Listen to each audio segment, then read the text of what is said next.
Welcome back to the Custom FX YouTube channel. Today is going to be another video we're going to do on the Tri-Glide, and this is going to pertain to the DK Customs bearing retainer plate. The kit actually fits all years of the Tri-Glide and freewheeler. Comes in a nice box. Parts are all bagged. Really nice heavy-duty axle retainer plates. Yes, stock bikes suck. Yeah, buddy, far from stock. But yeah, this is going to be a video on the axle retaining plates. It's not super common, but it has happened. It's been on the forums. It's been on some of the Facebook groups where the retaining plate for the axle bearings are like, they're not thick. They're not thick at all. Man, these are like majorly heavy duty. Even give you like an O-ring that fits in the groove to even keep any type of weather and moisture out and stuff. But what has been happening is I've not had a problem with this. I've not experienced it, have not felt it. I don't think I have a problem, but if you know me, I like to always upgrade, do modifications, and especially if it is also a preventative maintenance type of thing there, so I won't have any problems.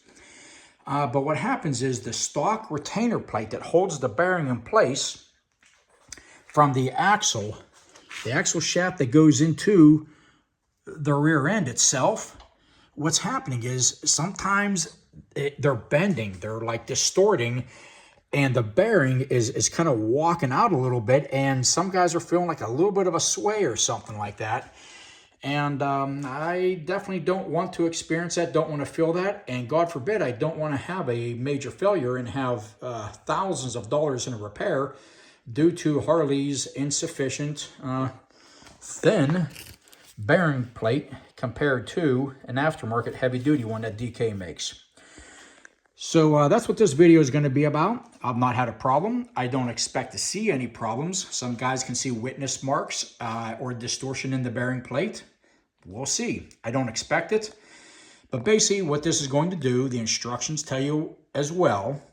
You're going to jack up the trike, use jack stands. I've custom made on my lift. I've got jack stands. I've got a jack stand on the other side along with I'll keep the trolley jack. Still kind of just put just a tad bit of weight on it just to help support it. And once you do that, you're going to take the caliper off. Carefully hang it up out of the way so it's not yanking on the hose.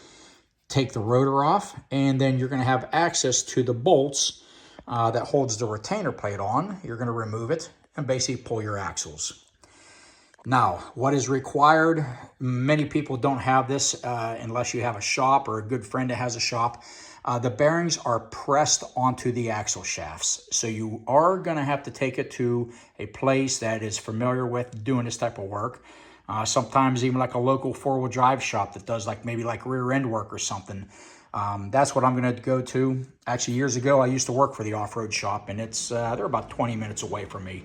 So I'm going to patronize his business and have him actually press the bearings off once I go ahead and pull everything off. But anyways, these are the first steps.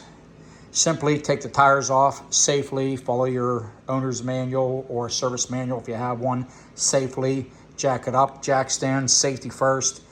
The next thing I'm going to do is remove the caliper and remove the rotor. Okay, the bolts for the caliper. I've already taken the pads out. Don't forget your clip. One clip goes on the upper, not the lower, upper only. Take that clip out.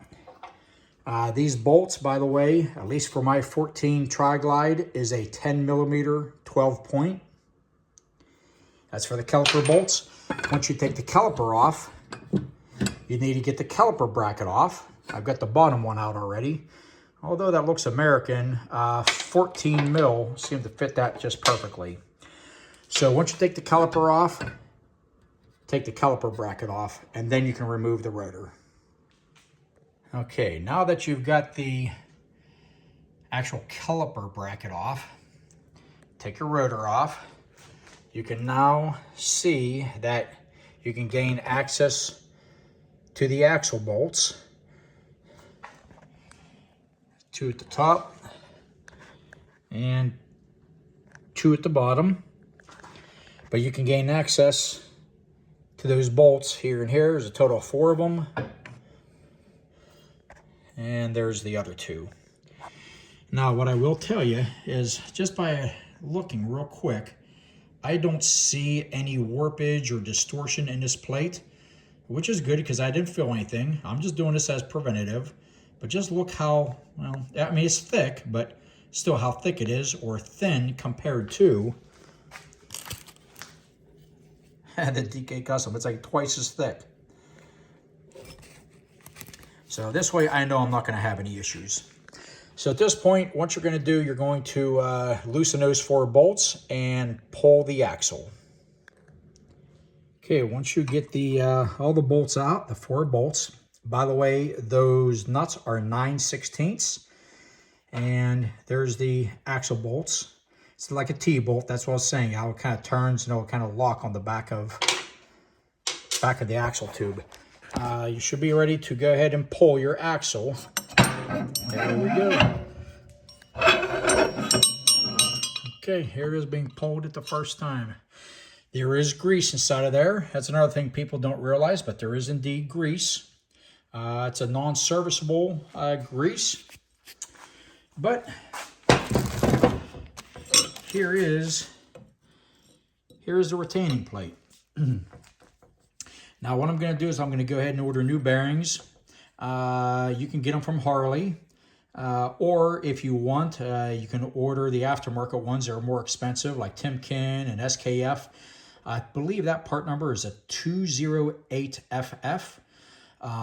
But what I'm going to do is I am going to order the bearing. This is the collar that is also pressed on, that keeps and retains the bearing and everything pressed in there, and also a new snap ring.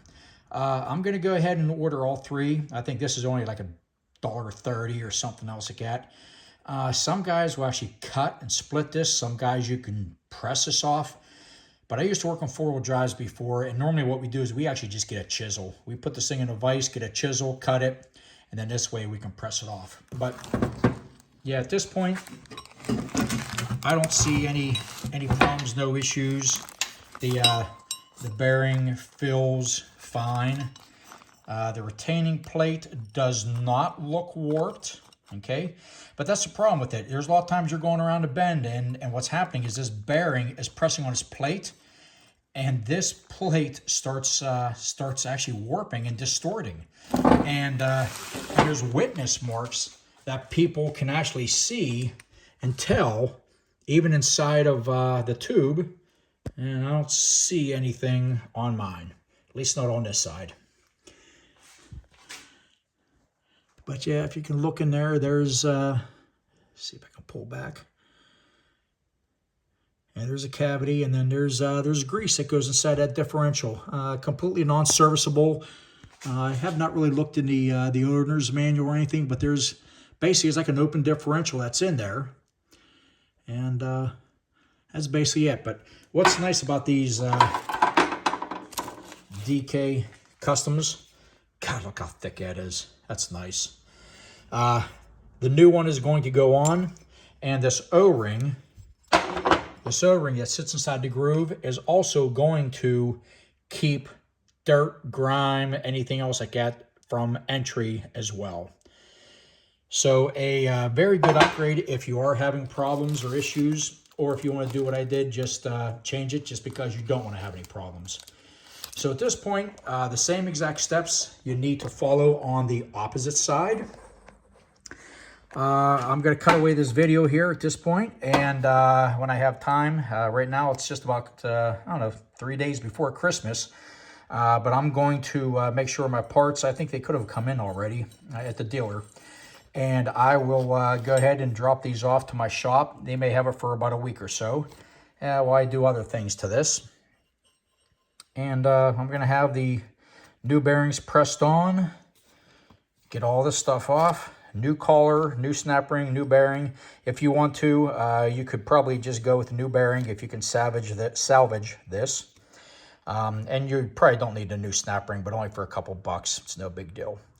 But anyways, there it is. Your axle shaft is now out. And you're going to do the exact same thing to the opposite side. All right, I'm going to cut away, and when I come back, I will have the new bearings and retaining plate pressed on. At this point, I'm going to get ready to take these down to a shop. We're going to take it to a place called Valley Spring and Dry Shaft, see if they can go ahead and press these off. If not, I have another place that can do them for me. But they're local, and I'd rather give them the business. But I'm going to show you again a quick comparison here. There's your stock retaining plate. Here's a heavy duty DK Customs. Again, that will be turned this direction so the O-ring will seal against the axle tube. I went down and Harley actually had the bearings on back order for about 30 days, and it's if they did, well, were true to their name and their time frame, I should say. But I ordered SKF, which is a good thing, made in USA. Now these bearings are part number 208-FF. Sometimes it might be a -SFF, meaning sealed bearing. But that is the SKF number, 6208-2RSJ. Again, made in USA bearings. So, got brand new bearings. Now, this right here is the retaining ring. This part number has now been superseded to a new part number. This is the part number it is now. This is actually what they call like a ringtone, which is going to be used for guys with the ABS or the wheel speed sensors. So I'm going to see if they can reuse this, but if not, I am going to maybe put this on if they have an issue pressing this on or off. It is a little bit larger in diameter, but I did set it inside the axle tube, and there is a little bit of room. But the whole purpose of this is for the newer bikes that have the wheel speed sensors on it. That actually has been now replaced. So that will probably be replaced on this. If we can reuse it, I would actually like to keep that on it versus this. So we'll find out whenever they go ahead and press the stuff on. Lastly, I decided to get a new retainer clip, and that snap ring part number is 83316-09. It's only like $1.20, but I'd rather put brand new parts in this and not take a chance. But real quick here, I want to show you. Take a look here.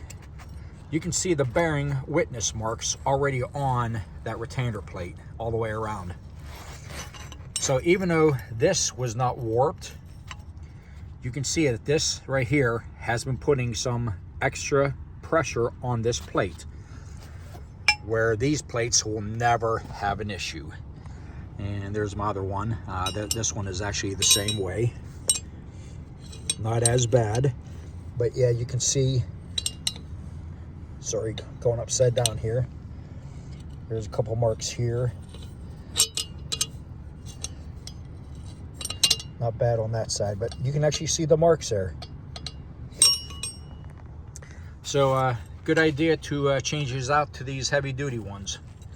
A lot of guys may never have a problem with this, but again, I bought these actually about a year ago. I'm finally getting around to doing it this winter time, so I may as well put them in. And to be honest with you, I'm really glad I'm doing it. So, new bearings.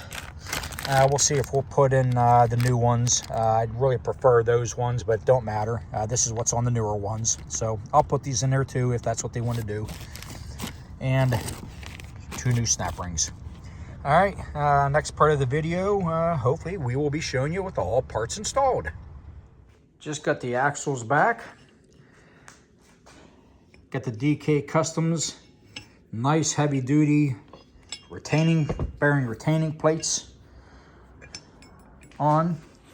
Let's do again another little comparison. DK Customs, the OE Harley.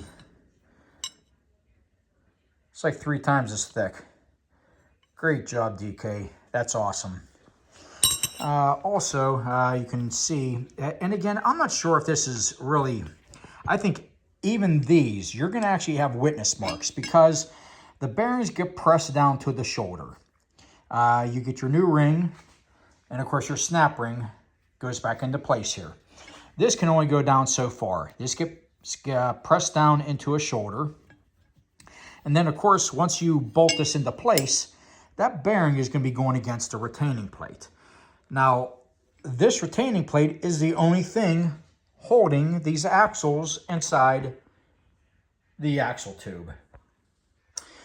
So indeed, there is a lot of stress on these, and I don't see any warpage or anything whatsoever in my case, but I think everyone, including the DK, is gonna have, you're gonna have witness marks of the bearing making contact to your plate.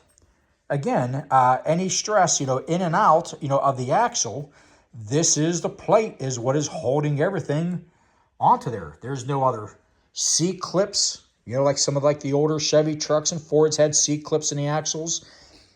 That's the only thing that is holding it in there. So I expect in time where a year from now, 3 years, 5 years from now, that at some point that you're going to have also some type of witness marks also on here.